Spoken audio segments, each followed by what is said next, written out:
US. President Donald Trump is a serial liar who appears to exult, if not take pride, in every petty deceit, particularly if it casts him into the glare of publicity. With Trump preparing to meet with North Korea's Kim Jong-un in Singapore in a highly anticipated summit this week, it's worth a reminder, not unlike Kim, Trump tweeted the brutality of his cruel policies. Elle est to discredit reliable source of information and to discredit those public institutions that educate a public to create informed citizens who are able to distinguish between the truth and falsehoods. He will lie about the summit. He can't help himself. The Washington Post reports that in his first 466 days in office, Trump has made more than 3,001 false or misleading statements, averaging about 9 claims a day. Trump has led, along with a tsunami of other fabrication, about former President Barack Obama's birthplace. He's made false claims about why he did not win the popular vote. He stated he knew nothing about payment prior to his election to the porn star Stormy Daniels, and is wrongly declared that the U.S. is the highest taxed nation in the world. He has falsely claimed 72 times that he passed the biggest tax cut in history, incorrectly stated that he has eliminated Obamacare, and fallaciously argues that the Democrats were responsible for eliminating DACA, the Deferred Action for Child Arrivals that he terminated. Most recently, the New York Times reported that Trump's lawyers have admitted that the president drafted a misleading statement about a meeting his son had with a lawyer associated with the Kremlin in Trump Tower, though for months he denied it.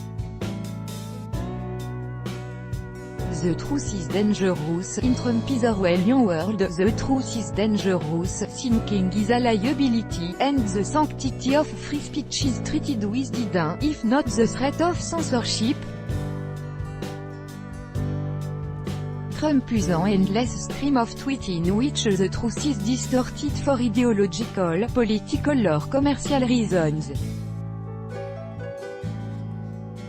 Under the Trump administration, lying and the spectacle of fake have become an industry and tool of power. All administration and government at times, but under Trump, lying has become normalized, a calling card for corruption and lawlessness that provides the foundation for authoritarianism.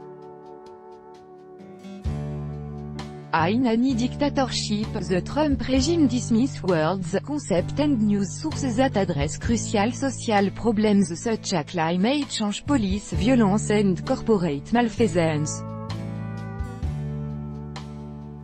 In Trump's dystopian world, words such as nation of immigrants, transgender, fetus, diversity, entitlement, climate change, democratic, peaceful, just, and vulnerable disappear into a memorial. Under the Trump regime, language has become a political tool and operates in the service of violence, unchecked power and lawlessness.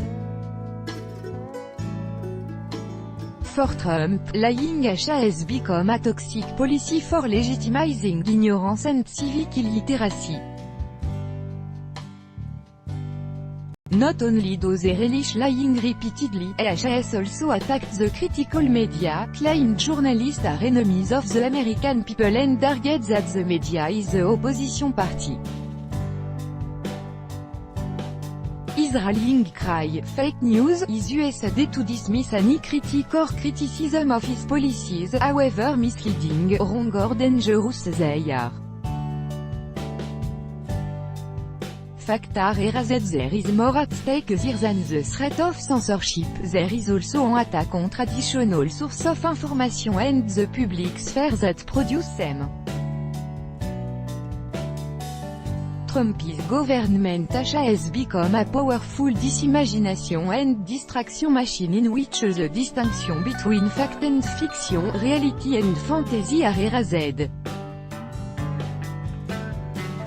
Under Trump, language operates in the service of civic violence because it infantilizes and depoliticizes the wider public, creating what Austrian neurologist and psychiatrist Viktor Frankl has called, in a different context, the mask of nihilism. Trump's attacks on any criticism of his policies and the truth go far beyond the public deploying of personal insult. In the case of his attack on the FBI and Department of Justice, his penchant for relentless lying constitute both a possible obstruction of justice and an egregious attempt to discredit criticism and corrupt democracy. Read more. Did Sessions and Trump conspire to obstruct justice? What happens when a government excludes the language that addresses social problems, provide resources for the vulnerable and dismiss all information related to climate change? Reminiscent of book burning Trumpism. Politics of Erasure is more than a page out of the dystopian novels of George Orwell or Ray Bradbury. It also echoes an earlier historical period when censorship and book burning was the currency of fascist regime. American historian Karen G. Greenberg warns, the suppression of language opens the doorway to fascism. The president's fabricating Twitter machine is about more than lying, it is also about using all of the tools and resources to create a dystopia in which authoritarianism emerges through the raw power of ignorance, control and police state repression.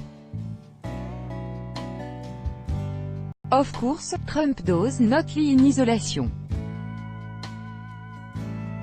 He is encouraged by a right-wing disimagination machine that American sociologist Todd Gittler rightly calls an interlocking ecology of falsification that has driven the country around the bend and into the abyss of authoritarianism. Trump's endless fabrication echoes the propaganda machine made famous in the fascist regime of the 1930s. Value loyalty over integrity, and is in part to test the loyalty of those who both follow him and align themselves with his power. Read more. Trump's loyalty fixation recalls one of the US most disastrous presidencies. Trump's lying must be understood within a broader attack on the fundamentals of education and democracy itself. This is especially important at a time when the U.S. is no longer a functioning democracy and is in the presence of what sociologist Leonidas Donskoy and the late Zygmunt Bauman referred to as a form of modern barbarity, civic illiteracy. Trump is lying undermines the public's grip on language, evidence, fact and informed judgment, and in doing so promote a form of civic illiteracy in which words and meaning no longer matter. Depriving the public of the capacity for critical analysis and discerning the truth from lies does more than empty politics of any meaning, it also undermines democracy. Ethics whether people become prisoners of their own experience, indifferent to an ignorance and brutishness in which they become complicit. As a theatre of lie, insult, and childish petulance triumph over measured argument, a world emerges in which the only real choices are among competing fiction, a world in which nothing is true and everything begins to look like a lie. If the spirit and the promise of a sustainable democracy is to survive, it's crucial to make truth-telling virtue again. If we are going to fight for and with the powerless, we have to understand their needs, speak to and with them in a language that is mutually understandable as well as honest. There is also a need to reinvent politics through alternative narrative in which the American public can both identify themselves and the conditions through which power and oppression bear down on their lives. This is not an easy task, but nothing less than justice, democracy and the planet itself are at risk. Authoritarianism creates a predatory class of unethical zombie who produce dead zone of the imagination that even Orwell could not have envisioned, while using an unchecked language of lying to wage a fierce fight against the possibilities of a democratic future. The time has come for progressive and others to develop a political language in which civic value, social responsibility and the institutions that support them become central to invigorating and fortifying a new era of civic imagination.